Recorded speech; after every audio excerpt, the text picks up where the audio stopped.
Today I'm going to show you how I found a mystery leak in this saxophone. This is an Armstrong 3008, same as the cons that were made in the 90s.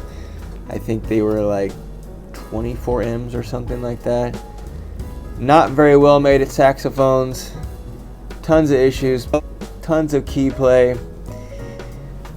The bow to body connection always came loose on these, including this one.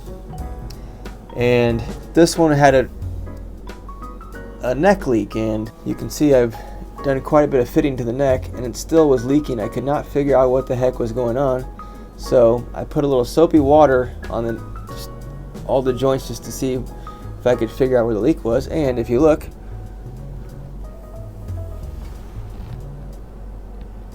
bubbles coming out from both sides of this brace.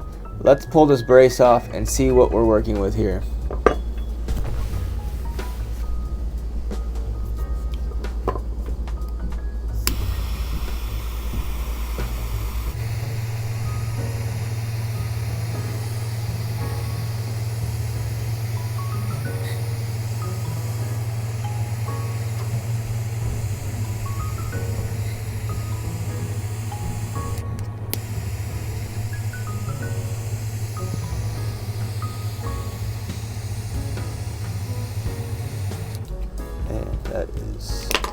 There it goes. Wow. So here's what we've got. Had to turn my furnace off, but this is what we're dealing with. There is a hole in the neck, and that's a factory hole. I have no idea why there would be a hole there. Probably what happened at some point is this neck had a little bit of a pull down and broke the seal from the solder. Yeah, on this one I will just clean it up and get this soldered back on and make sure it's sealed up. But that is a poor quality made saxophone. And another example, which I have not seen before. I don't know if this is how they all are. I've never had this happen to me before.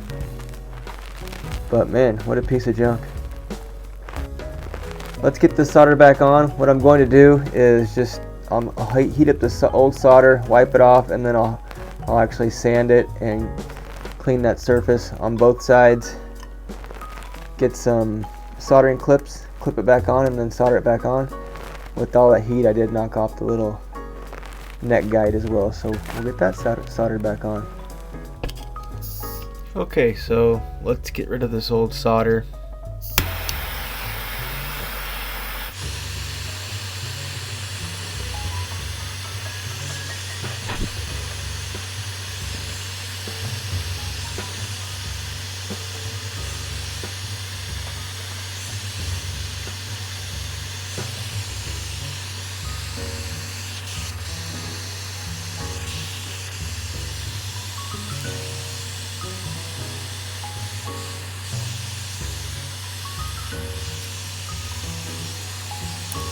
That's what that looks like.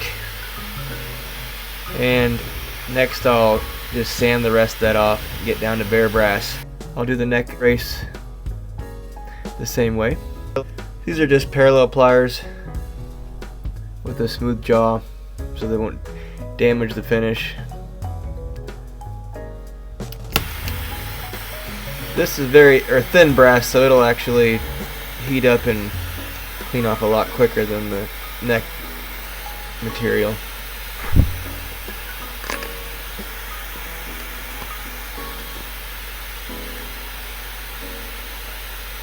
should always have a smoke detector in your shop.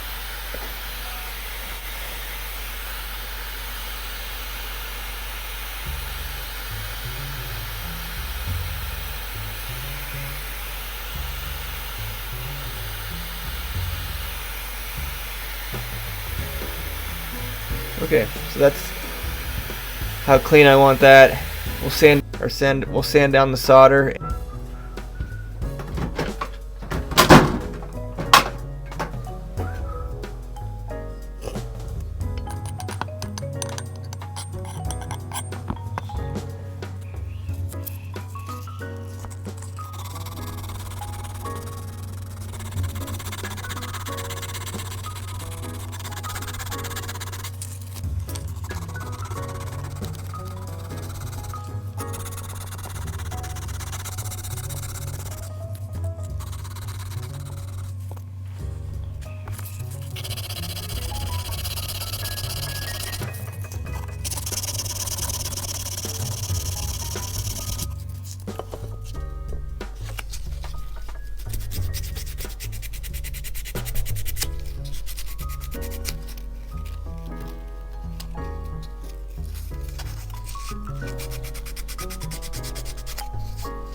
Now I'm going to prep the surface. I'm going to heat both sides and add flux, and flux is an acid that helps the solder flow and stick. And I'm also going to tin the surface, so I'll add a small layer of solder around where I want the solder to be, and then I'm going to put some soldering clamps and hold that together, and then I'll probably run some more solder through it and make sure it's sealed and do a suction test.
I'm going to let that cool down a minute, and then I'm going to jig it up with my soldering clamps, and I'll reheat it again and then run a little bit more flux and probably a little bit more solder.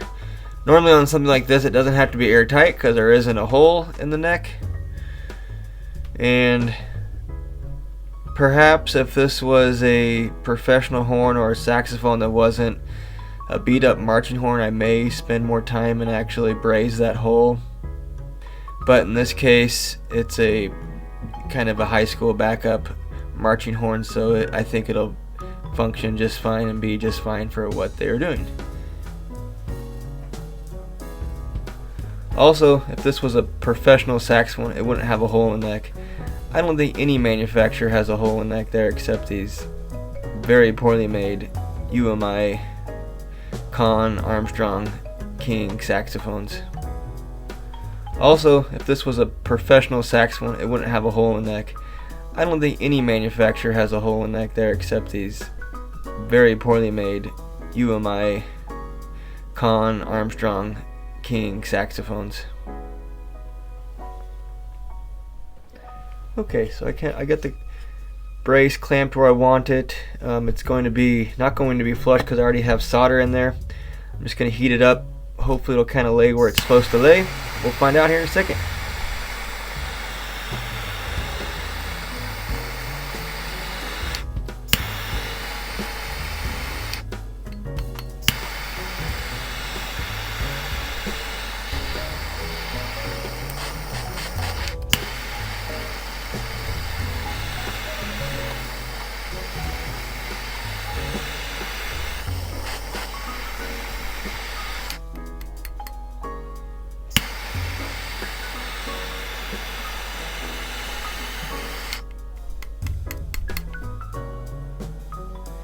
Yeah, that looks really good.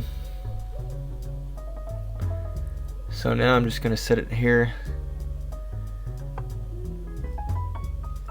And actually I think I'll put it on the side. And I'm going to sneak a little solder in. Actually I'll heat it up again. Add a little flux.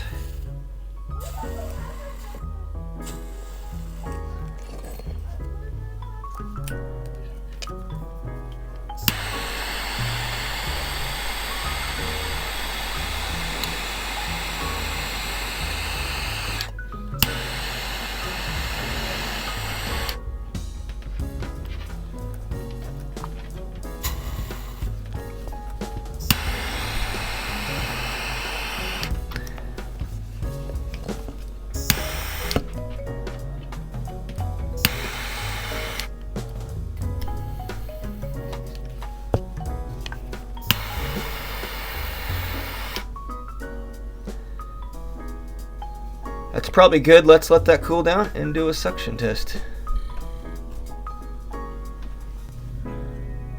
Alright, all soldered back together, and it turned out pretty good. A little discoloration of the lacquer that I can clean up and re-lacquer, or being that it's a high school marching horn, it might just get left alone. Let's check and see if we have a leak.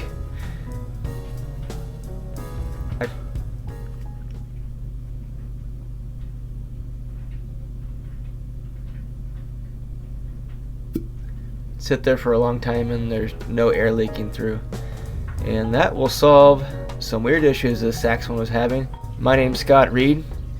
I'm a woodwind repair technician. I buy, sell, and trade musical instruments. I play music professionally, and now I have a YouTube channel. Thanks for watching. Okay, we have to play test it on camera.